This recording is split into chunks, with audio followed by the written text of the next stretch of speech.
This episode contains graphic audio and references to family violence. Please listen with care. I can't believe this is happening, Dad. Well, honey, we don't know what's happening, okay? In the early evening hours of July 14th, 2017, Steve Hargan is trying to comfort his oldest daughter, Megan.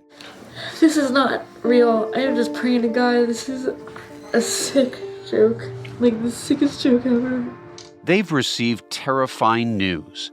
Gunshots have been fired at the house Megan shares with her mother, Pamela Hargan, in McLean, Virginia. No one yet knows what has happened inside. I just need to see them, Dad. Please, first of all... And now, to make matters worse, no one can reach her mom or Megan's youngest sister, Helen. I just want to hear their voices. I know. Steve and Pamela Hargan divorced years ago. Everyone is meeting up at his house while they wait for news.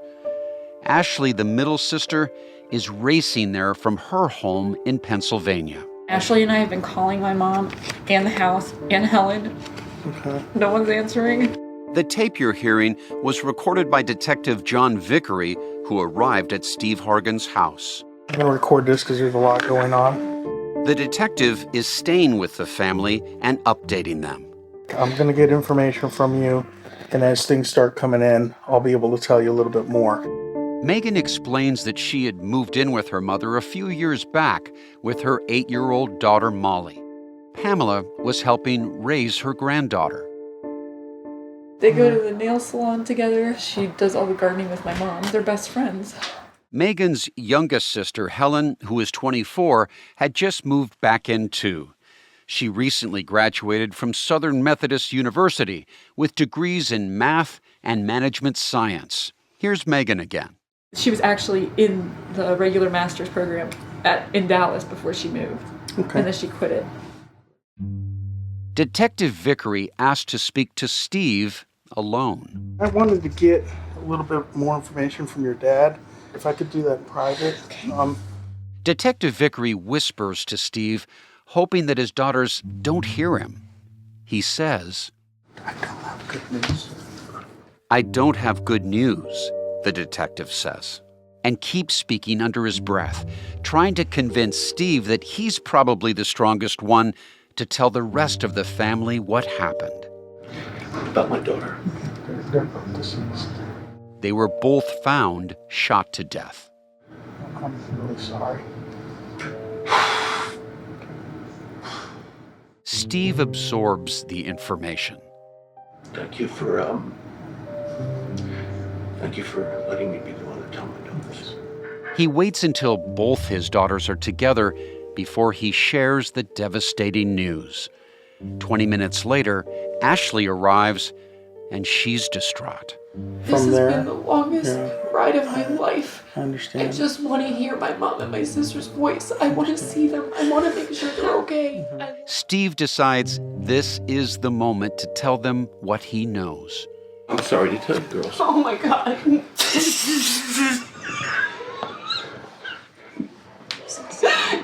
Your mom and Helen. What happened? What is happening? Then Detective Vickery finds his voice and shares some of the gruesome details. Someone matching the description of your mother was found deceased on the main level. She did have a gunshot. And Where? when officers went upstairs, they located your sister in the bathroom. The rifle was still in the bathroom. He's saying the rifle was in the bathroom with Helen. What could that mean? Oh God, what are we going to do? Jesus, what are we going to do? I don't know. I need to see Stop. them. Relax. I really need to see them. They took him to the morgue for medical examiner. There's an investigation going on, honey. Who would want to kill their mother and their little sister? Before this tragedy, the Hargan women seemed to have it all. From the outside looking in, we were blessed. My mom was amazing. They were close and had everything to look forward to. But as detectives would soon learn, there was a lot going on inside the Hargan household. In my 25 years reporting stories like this, the Hargan case is one of the few that sounds like something made up by a Hollywood screenwriter. A story of betrayal you would struggle to believe if it wasn't true. I'm Peter Van Sant. From 48 Hours, this is Blood is Thicker, the Hargan family killings. My sister was not my sister for many months. Episode 1, Home from Texas.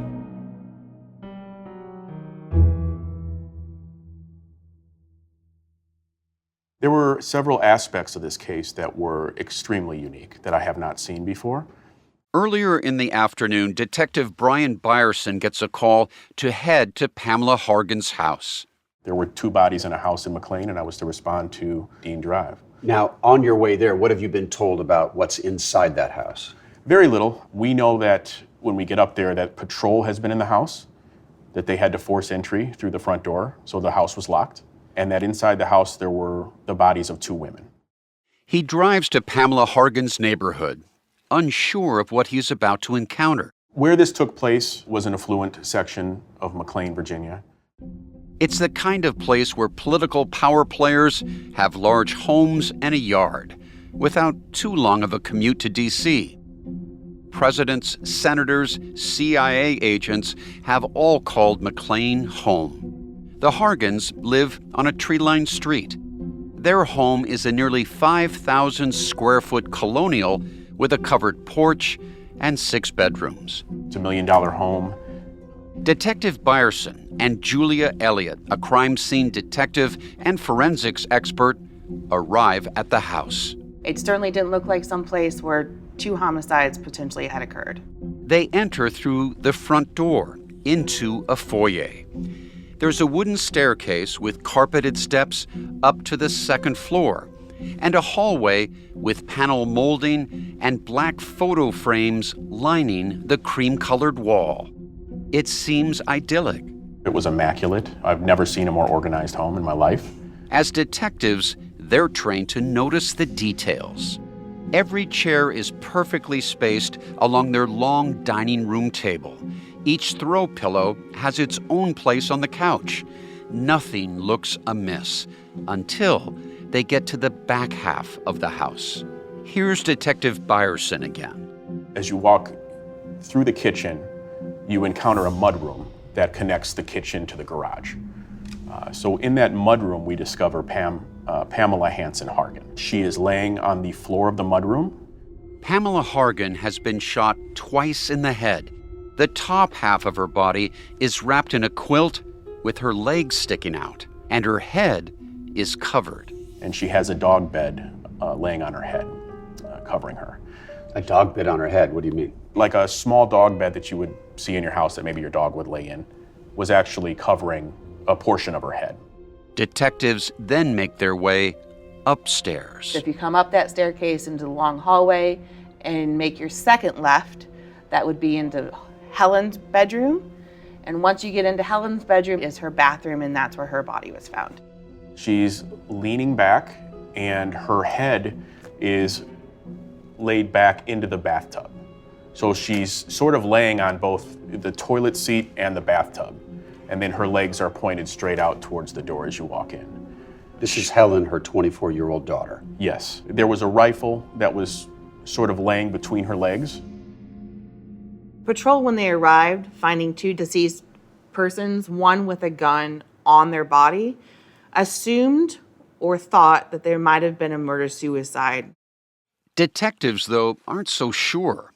I mean, a lot of these cases are like huge jigsaw puzzles that you can never fully put together. What did you learn about the dynamic within this family? Were they a close group? I know that Megan and Helen, for instance, were about 10 years apart in age. It seemed like they were all relatively close.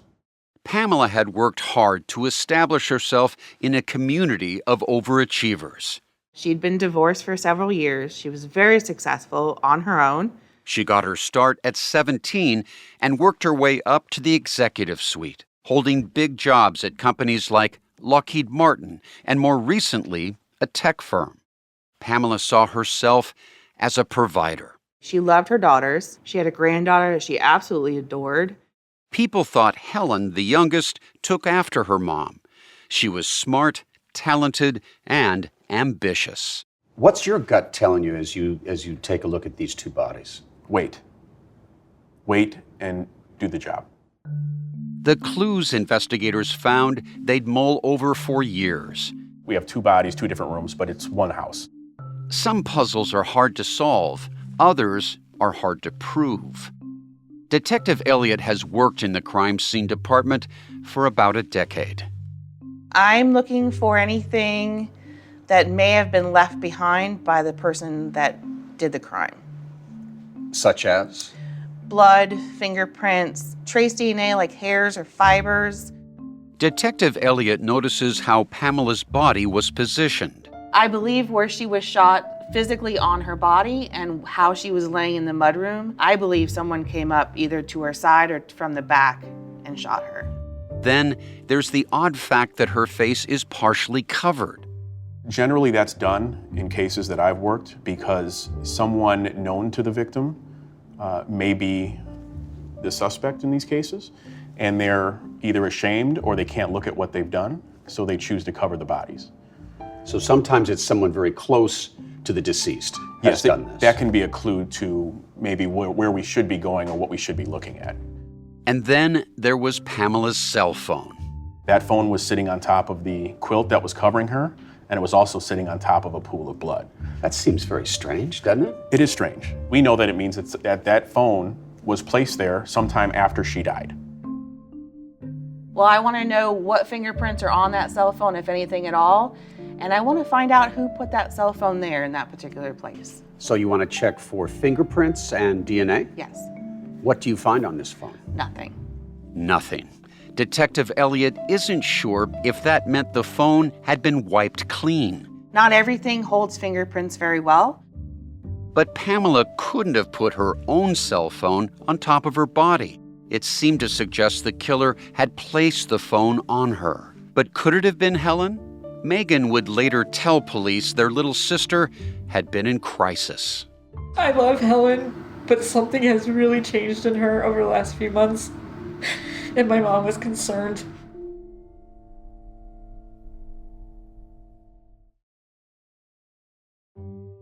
As the family would later tell detectives, Pamela seemed willing to spend on whatever her daughters needed: cars, houses, and even office furniture. Ashley just called her last week and said she needed file cabinets. And my mom ordered file cabinets. Here, Megan was on the phone with Detective Byerson. They're supposed to be delivered this week. I mean, anything we needed, she gave it to us. The girls were little when their parents divorced, and Pamela had raised her daughters on her own. We always made the joke that that's why they got divorced, because my dad couldn't handle, 4 women at the same time. And even when Pamela's children became adults, they still relied on her. Megan, for one, was 34 and had been living with her mother for years, even though she was married. Her husband served in the military. My husband deploys often, so I've always stayed with my mom. At the time of the shootings, Megan wasn't working. Where are you working now? I'm not right now. You're not I have working? to, I'm an event planner. Okay. But I have to finish my clients up here, and I'm moving everything out to Morgantown. Okay. Megan told the police that she and her husband were buying a new house in West Virginia and were about to finally move in together. While there was love in the Hargan household, the daughters also said there was arguing. They'd air their grievances and move on. It's family, that's how it is. Ashley agreed. She told Detective Byerson as much. My mom and dad had a horrible divorce. Okay. Coming from a family of females, we fought a lot. Okay. Argued a lot. Okay? It's just how it was. What may seem really bad to other people was normal to us. Like, we would have our screaming matches, 5 minutes later we were fine. But according to Megan, her little sister Helen had been furious lately. Then Megan revealed that the morning of the shootings, Helen and their mom had been arguing yet again. Helen has been so angry. Like, just so angry all the time over everything.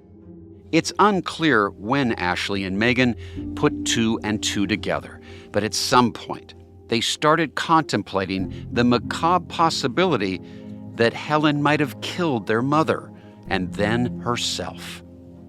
Detective Vickery told their dad her wound appeared self-inflicted, but all Megan and Ashley had been told was that the rifle was found in the bathroom with Helen.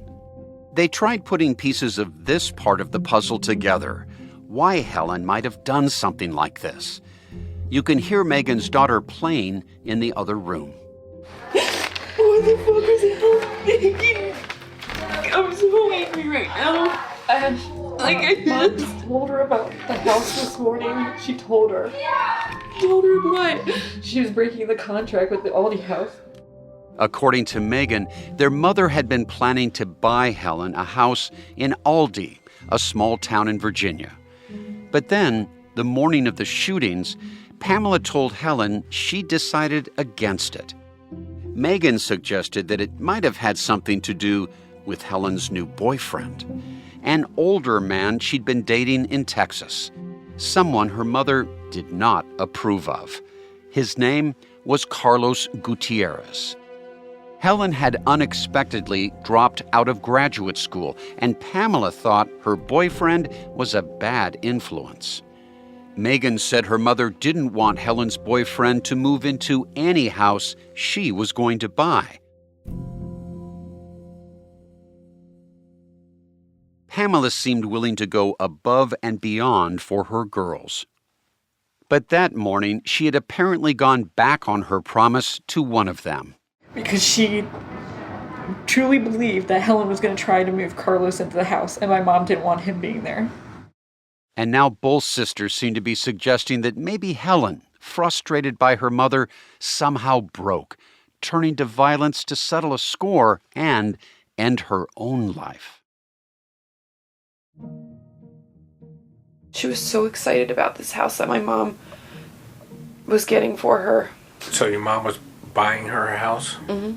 In the days after the shootings, Ashley spoke with Detective Brian Byerson. He'd been assigned the lead on this case, and you'll recall he'd searched her mother's house. Why was your mom buying her house? That's what my mom did.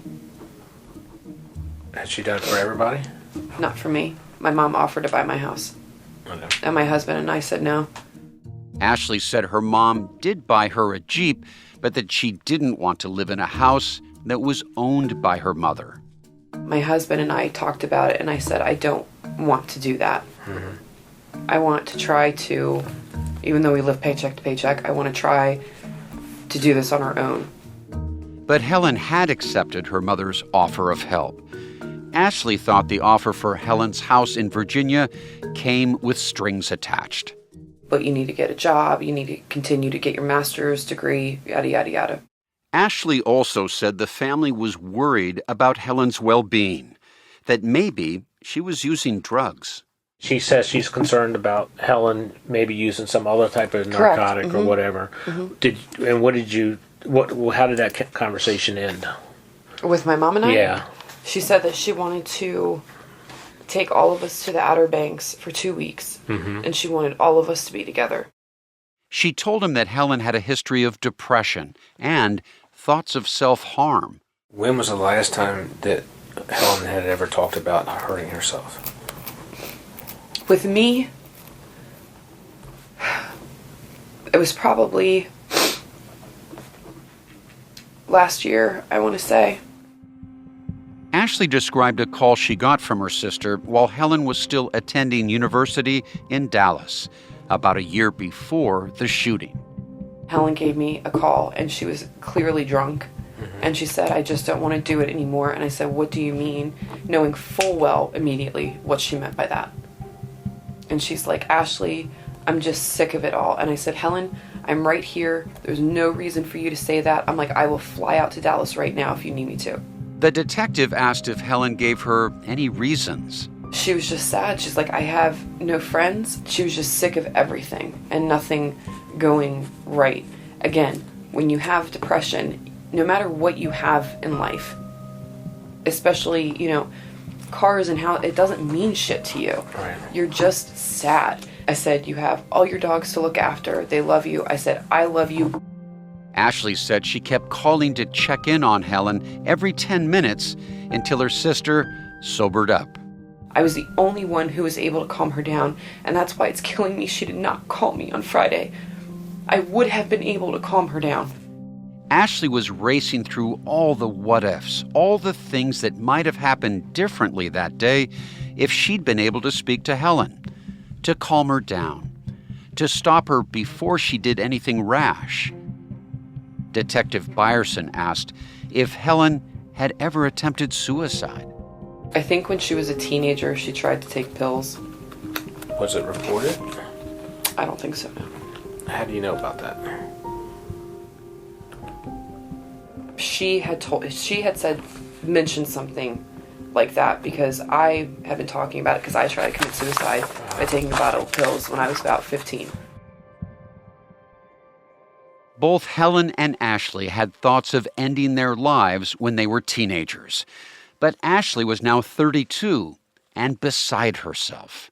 Every single emotion right now. Hearing about this. Finding out about this from Helen's piece of shit boyfriend. It turns out Carlos had been the one to call Ashley and tell her shots had been fired at her mother's house. Again and again, the sisters blamed Helen's spiral on the boyfriend they'd never met.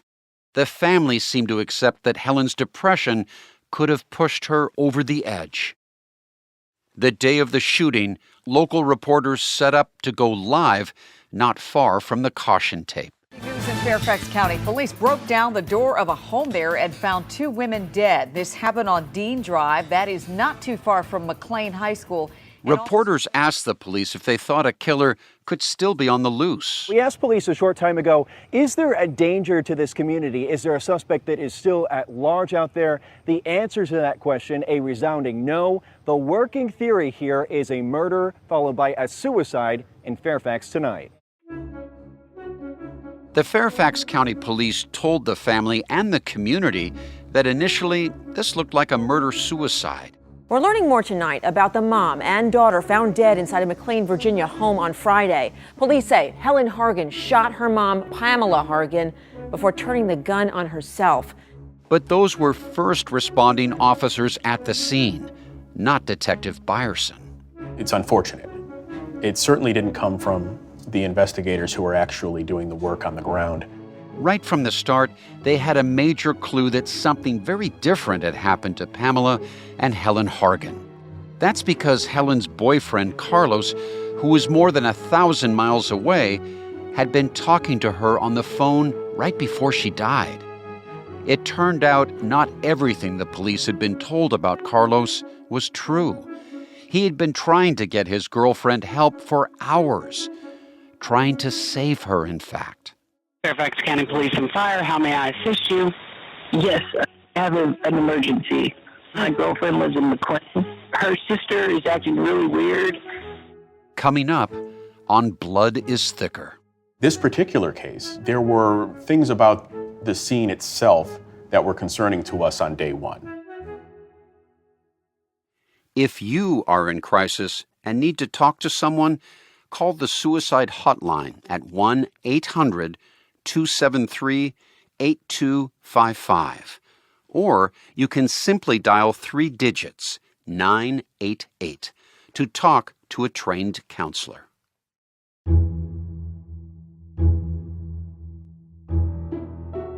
From 48 Hours, this is Blood is Thicker, the Hargan family killings. Judy Tygard is the executive producer of 48 Hours. Original reporting by 48 Hours producers Sarah Ely, Michelle Sagona, Lauren White, and Josh Yeager. Jamie Benson is the senior producer for Paramount Audio, and Maura Walls is the senior story editor. Recording assistance from Alan Pang and Marlon Policarp. Special thanks to Paramount Podcast Vice President Megan Marcus and 48 Hours senior producer Peter Schweitzer. Blood is Thicker is produced by Sony Music Entertainment. It was written and produced by Alex Schumann. Our executive producers are Catherine St. Louis and Jonathan Hirsch. Our associate producer is Zoe Culkin. Theme and original music composed by Hansdale Shi. He also sound designed and mixed the episodes. We also use music by Blue Dot Sessions. Catherine Newhan is our fact checker. Our production managers are Tamika Balance-Kolasny and Samantha Allison. I'm Peter Van Sant. If you're enjoying the show, be sure to rate and review. It helps more people find it and hear our reporting. You can listen to Blood is Thicker, the Hargan family killings early and ad-free right now by joining Wondery Plus in the Wondery app or on Apple Podcasts. Thanks for listening.